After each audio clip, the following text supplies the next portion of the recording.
The massive warship of the Galactic Empire emerged from hyperspace above Earth, its sleek silver hull stretching 3 kilometers long. Commander Vex stood on the bridge, his forearms crossed behind his back as he observed the blue-green planet below. The Empire had conquered 1,000 worlds, and this primitive planet would be no different. "Sir, the inhabitants have detected us," reported Lieutenant Cora, her antenna twitching nervously. "They're sending communication signals." "Ignore them," Vex commanded.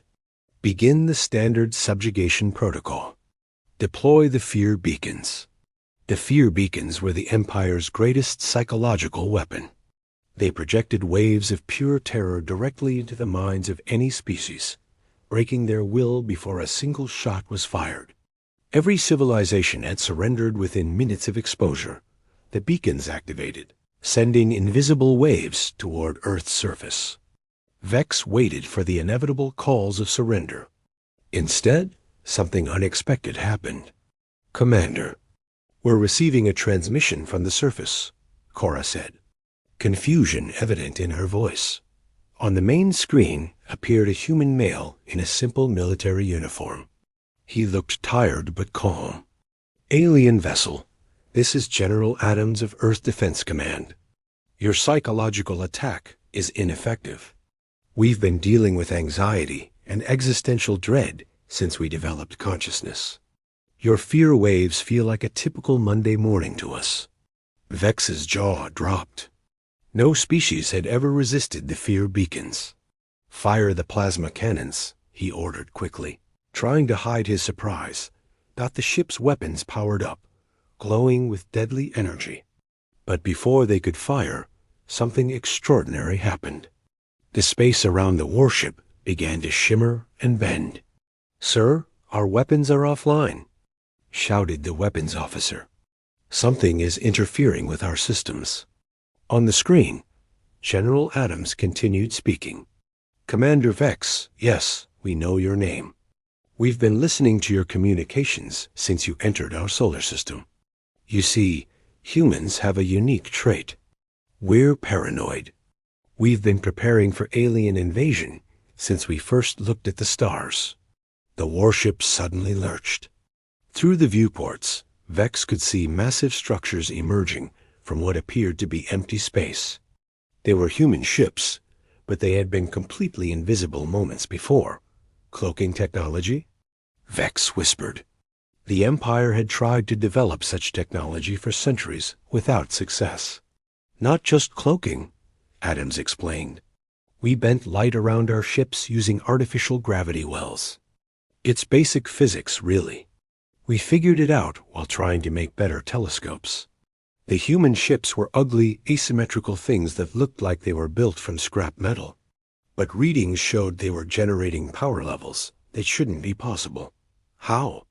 Vex demanded. "Your planet shows no signs of advanced technology. Our scans indicated a primitive civilization." Adams actually laughed. "That's because we keep the good stuff underground. Or off-planet. We have colonies you haven't detected in places you wouldn't think to look. Inside asteroids, under the ice of frozen moons, even in the upper atmosphere of gas giants. We're very good at hiding." The Empire's warship tried to retreat, but found itself held in place by some invisible force. "Magnetic field manipulation," Adams explained casually. "Your hull is made of a ferrous alloy. We're basically turning your own ship into a giant magnet. Don't worry, we're not going to destroy you. We just want to talk." Vex felt something he hadn't experienced in his long military career. Fear. Not artificial fear from a weapon, but genuine concern about what these seemingly primitive humans were capable of. "You want to talk?" Vex asked carefully. "Of course," Adams replied. "We're not conquerors like you. We just want to be left alone to explore and grow. But we need you to take a message back to your empire." "What message?" The human general's expression became serious. "Earth is protected. We have weapons your empire cannot comprehend, defenses you cannot breach, and most importantly, We have something your empire lacks, which is imagination born from chaos. Your empire achieved order through conquest. We achieved innovation through constant internal conflict and competition. Every war we fought among ourselves taught us new ways to destroy. Every peace we made taught us new ways to build. We are chaos refined into capability. The warship system suddenly came back online. Asterisk 3 days had passed since the initial encounter. Commander Vex remained in Earth's orbit, but now as a guest rather than a conqueror. The humans had invited him and his senior staff to a space station that had apparently been hidden behind the moon. The station was a marvel of improvisation.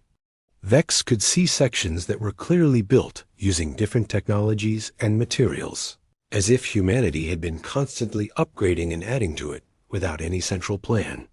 Yet somehow it all worked.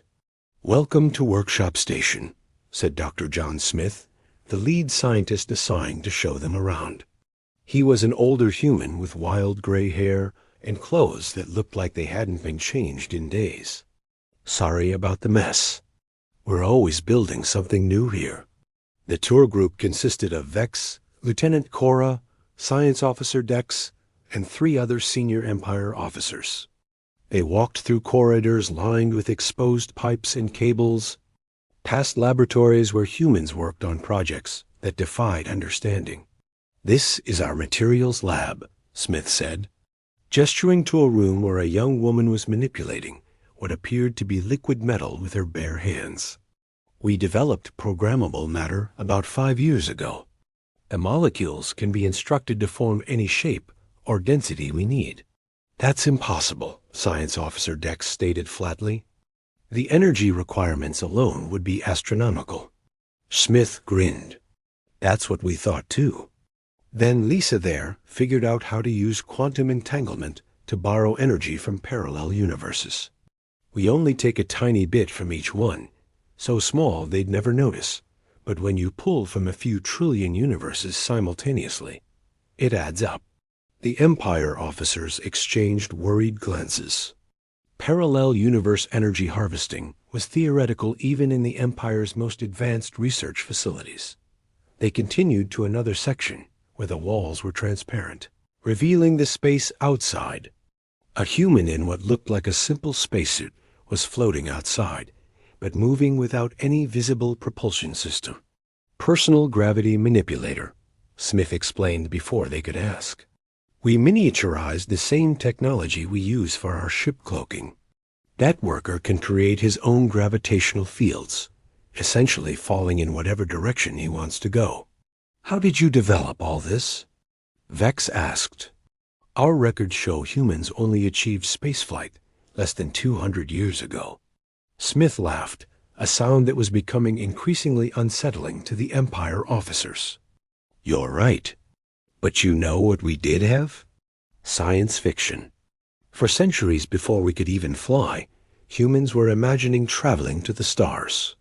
Every technology you see here was first dreamed up by a writer or a filmmaker. We just had to figure out how to make it real." They entered a massive chamber where a ship was being constructed.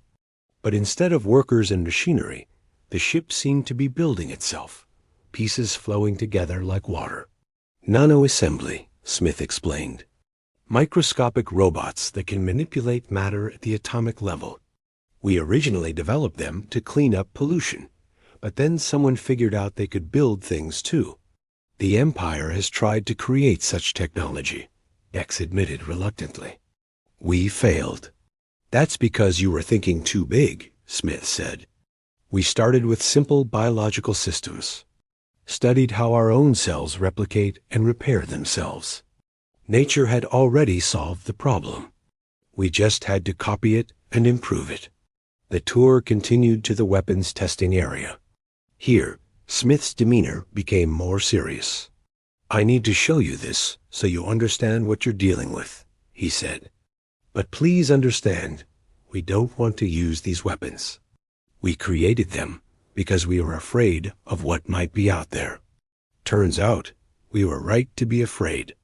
Behind reinforced viewing windows, They watched a demonstration. A human soldier fired what looked like a simple rifle at a target made from the same material as Empire warship hulls.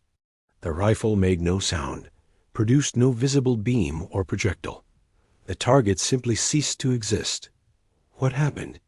Cora gasped. "We call it a discontinuity rifle," Smith explained. "It creates a small bubble where the laws of physics temporarily stop applying. Matter can't exist without physics, so it just doesn't." That's monstrous," Vex said quietly. "Yes," Smith agreed sadly. "It is. We've created dozens of weapons like this. Bombs that can destroy solar systems, viruses that can rewrite the DNA of entire species, devices that can stop time in localized areas. We terrify ourselves with what we're capable of." He turned to face the Empire officers directly. "But here's the thing. We choose not to use them. We could have destroyed your ship instantly. We could conquer the galaxy if we wanted. But we don't want that. We just want to explore, to learn, to grow." The conference room on Workshop Station was simple but comfortable. General Adams had joined them now, along with several other human military and scientific leaders. They had offered the Empire delegation Earth food, which turned out to be surprisingly compatible with their biology. "To understand humanity," Adams began, "you need to understand our history. We evolved on a world that actively tried to kill us. Predators, diseases, natural disasters, ice ages. While most species evolved in relatively stable environments, we evolved in chaos." A holographic display activated, showing Earth's history in rapid succession. The Empire officers watched in fascination. "We're not united like your empire," Adams continued. "Earth still has 200 different nations, thousands of languages, and countless cultures. We fought each other constantly throughout our history. But that conflict drove innovation. The display showed human wars, each more devastating than the last. Every war pushed us to develop new technologies. The fear of being destroyed by our neighbors meant we had to stay ahead. When we split the atom, we thought we might destroy ourselves. That fear drove us to reach for the stars."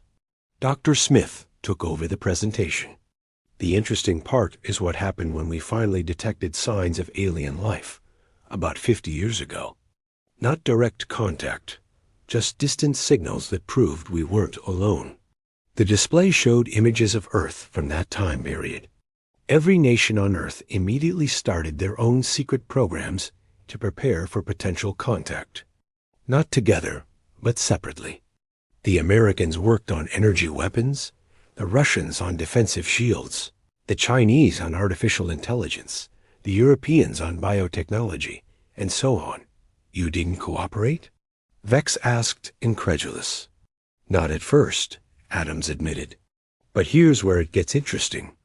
Because we were all working on different approaches, we made breakthroughs in dozens of fields simultaneously. When we finally did share our research, about 20 years ago, the combination of technologies created exponential advancement." Smith pulled up technical diagrams that hurt to look at. For example, the Americans had developed a way to generate small black holes. The Indians had created a method to stabilize exotic matter. Separately, these were interesting curiosities. Together, they allowed us to build engines that could literally fold space. The most important discovery, Adams added, was made by accident. A teenager in Japan was trying to build a better gaming computer. He accidentally created a processor that could perform calculations using quantum probability. Instead of binary choices, it could process infinite possibilities simultaneously. "That's how you predicted our arrival," Lieutenant Cora realized. "Partially," Smith confirmed. "We've been running simulations of possible first contact scenarios for decades. Your Empire's approach was predicted with 89% accuracy. We've been preparing for this specific moment for 3 years. The humans showed them more technologies, medical devices that could cure any disease by rewriting DNA in real time, terraforming equipment that could make any planet habitable in months, communication systems that worked faster than light by sending messages backwards through time. But the real breakthrough, Smith said with evident pride, was when we figured out consciousness transfer. We can back up and download human minds. Death is now optional for us. The Empire delegation sat in stunned silence. The Empire had ruled for 10,000 years and hadn't achieved half of what humanity had accomplished in mere decades. Why haven't you expanded beyond your solar system? Vex finally asked. With this technology, you could colonize the galaxy. Adams and Smith exchanged looks. We have, Adams said quietly. We just did it quietly. We have colonies in 12 systems. We chose ones that appeared empty and worthless, places no one would look. We terraformed them in secret, underground or underwater. How many humans are there? Vex asked, though he wasn't sure he wanted to know the answer. On Earth? About 10 billion in total. Close to 40 billion. We've been using artificial wombs and genetic modification to increase our population rapidly once we realized we weren't alone in the universe. Smith added, every human colony is working on different technologies, different approaches to survival. We share everything we learn, but we maintain diversity in our research. It's chaos, but productive chaos. You're describing a distributed civilization, Science Officer Dex said slowly. If someone destroyed Earth, humanity would survive, Adams confirmed. And we'd learn from the experience. That's what we do. We adapt, we learn, we grow stronger. Every challenge makes us more dangerous. The general stood up, his expression serious. Which brings us to why we're telling you all this. We want the Empire to understand that attacking Earth isn't just futile. It's counterproductive. We'll survive, adapt to whatever you throw at us, and come back stronger. Asterisk the next day, Commander Vex was brought to Earth itself. The planet looked peaceful from orbit, but as their shuttle descended, he began to see the truth. What appeared to be forests were actually camouflaged cities. Mountains had been hollowed out and turned into fortresses. Even the oceans hid massive underwater installations. They landed at a facility in what the humans called Arizona. The desert landscape looked barren, but Vex's enhanced vision could detect the shimmer of hidden structures everywhere. Welcome to Earth's primary defense center, General Adams said, as they entered what looked like a natural cave formation. Inside, it was anything but natural. The cave opened into a vast underground complex that stretched for kilometers. Thousands of humans worked at stations monitoring every corner of not just the solar system, but apparently nearby systems as well. How? Was all Vex could manage. Quantum sensors, explained a young woman named Captain Miller. We entangle particles and spread them throughout space. When anything disturbs one particle, we know instantly, regardless of distance. We've been watching your empire for 15 years. Vex felt his scales change color, a sign of deep distress. You've been watching us? Not aggressively, Adams assured him. Just keeping tabs. We know about your wars with the Hive Collective, your treaty with the Silicon Alliance, even your secret research stations in dark space. They were led deeper into the facility, past training areas where human soldiers practiced with weapons that defied understanding. Some wore powered armor that made them stronger than any known species. Others demonstrated cybernetic enhancements that blurred the line between human and machine. After we detected alien signals, Miller explained, we started preparing for every possible scenario. Peaceful contact, hostile invasion, disease, infiltration. Even scenarios where aliens might be so different we couldn't communicate normally. They entered a chamber where the walls were covered in symbols and equations. In the center, A group of humans sat in a circle, their eyes closed, cables connected to ports in their skulls. "Our think tank," Adams said quietly. "Those 12 humans have networked their brains together. They're essentially a single consciousness with the processing power of a supercomputer, but the creativity of human minds. They're working on problems we don't even know we have yet." "This is abomination," one of Vex's officers whispered. "Maybe," Adams agreed. "But it works. They've solved problems in minutes that would take normal humans years to figure out. They designed most of our defensive systems." Suddenly, alarms began to sound. The humans didn't panic. Instead, they moved with practiced efficiency to their stations. "What's happening?" Vex demanded. "Perfect timing, actually," Adams said calmly.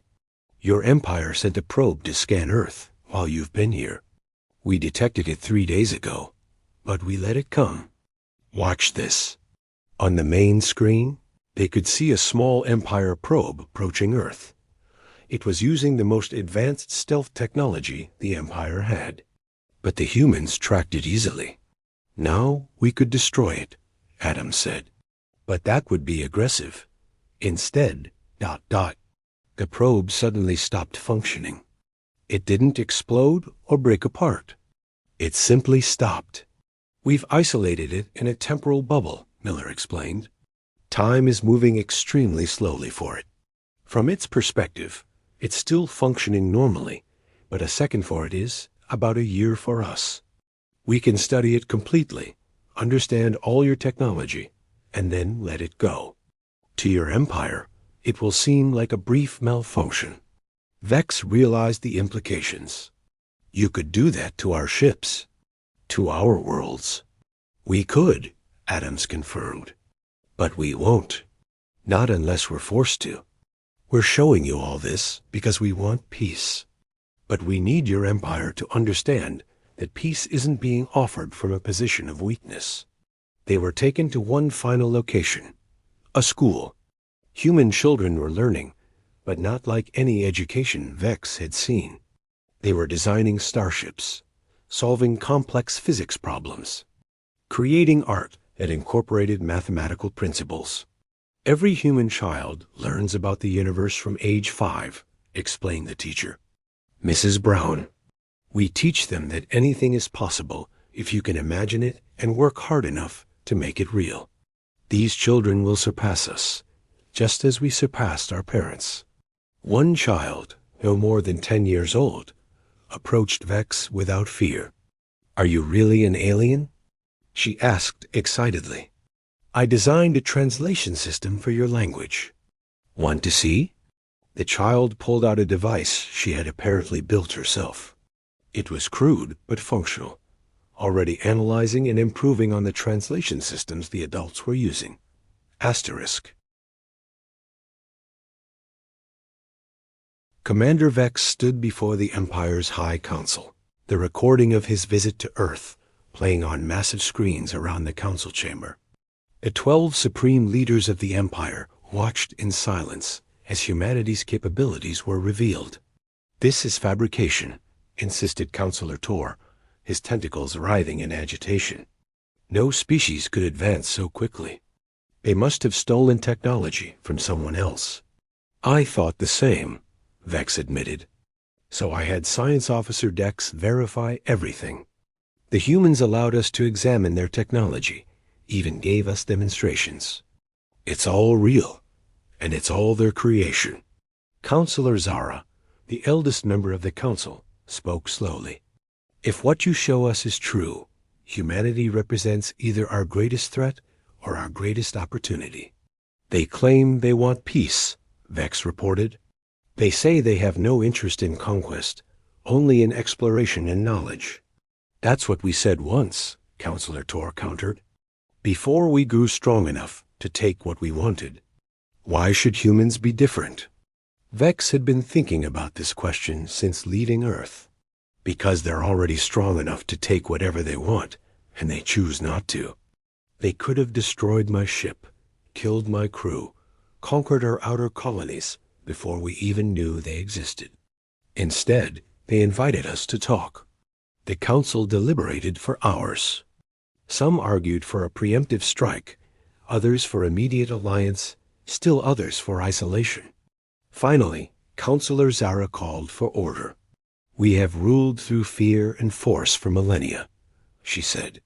"But perhaps it's time to consider a different path. What do the humans propose?" Vex activated another recording. General Adams appeared on the screen. "To the Empire's High Council," Adams said, "humanity offers a simple agreement. Leave us alone, and we'll leave you alone. But if you're interested, we also offer something more: partnership. We'll share our technology, our knowledge, our innovations. In return, we ask only for the same. No conquest, no subjugation, just cooperation." The human paused, then continued. "We know trust won't come immediately, so we propose a trial. 1 year of limited exchange. Scientists, artists, philosophers from both our civilizations working together. If it works, we expand. If it doesn't, we go our separate ways." "They're offering to share their weapons?" Counselor Tor asked skeptically. "Not weapons," Vex clarified. "Technologies that could be used as weapons, but also for creation. They showed me devices that could destroy planets, but they used them to create new ones. Tools that could kill billions, but they used them to cure disease. It's about choice," Science Officer Dex added, speaking for the first time to the Council. "The humans have chosen to build rather than destroy. They're asking if we can make the same choice." The debate continued late into the night. Some counselors feared humanity's chaotic nature. Others were intrigued by their innovation. The military faction worried about security, while the scientific faction salivated at the thought of human technology. Finally, a vote was called .7 in favor of partnership, 5 against. The Empire would attempt peace with humanity. 3 months later, the first exchange began. Empire scientists arrived at Workshop Station, while human researchers traveled to the Empire's capital. The initial meetings were awkward, sometimes tense, but productive. The Empire scientists were amazed by human creativity, but frustrated by their lack of organization. The humans were impressed by the Empire's efficiency, but found their rigid thinking limiting. Somehow, the combination worked. Within 6 months, joint teams had developed technologies neither side could have created alone. Humans provided imagination and unconventional thinking. The Empire provided discipline and resources. Together, they achieved the impossible. A year later, the partnership was made permanent. The galaxy watched in amazement as the Empire's longest war with the Hive Collective ended not through conquest, but through a solution proposed by a human child. Why fight over planets when they could build new ones together? Commander Vex, now Ambassador Vex, stood with General Adams on a station built jointly by humans and the Empire. Through the windows, they watched human and Empire ships working together to terraform a dead world. "Your people still frighten us," Vex admitted. "Your chaos, your unpredictability, your willingness to try anything." Adams smiled.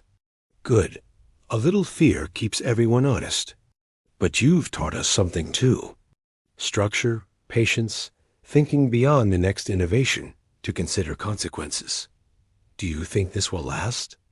Vex asked. "Nothing lasts forever," Adams replied. "But maybe that's humanity's greatest strength. We don't expect permanence. We expect change, and we adapt to it. The Empire stood in shock when they met us, but now we stand together. Facing whatever comes next," Vex agreed. In the distance, ships from a dozen different species approached the station, drawn by rumors of the Human-Empire alliance. The galaxy was changing, evolving, becoming something new. And humanity wouldn't have it any other way. The end. Asterisk.